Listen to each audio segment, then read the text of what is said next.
tardinhas, quando o sol se esconde lá no horizonte por detrás da serra.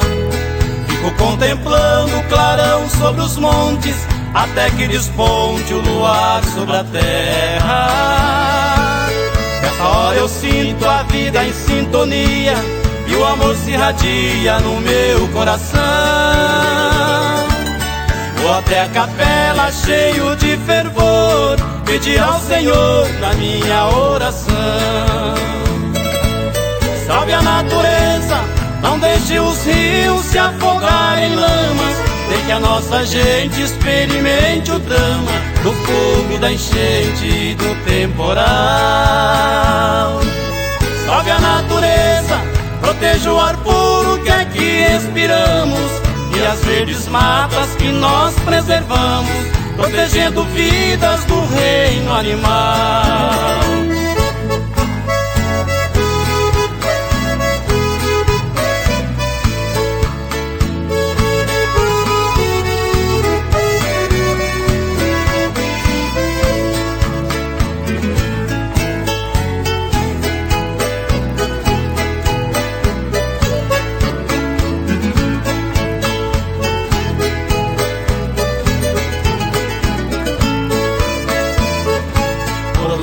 Que os homens queiram insistir, sempre transgredir as leis de proteção,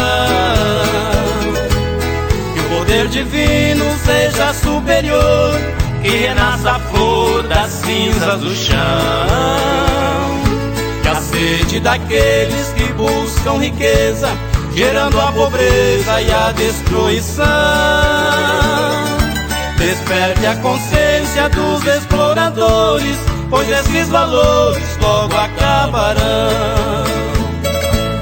Salve a natureza, não deixe os rios se afogar em lamas, nem que a nossa gente experimente o drama do fogo, da enchente e do temporal.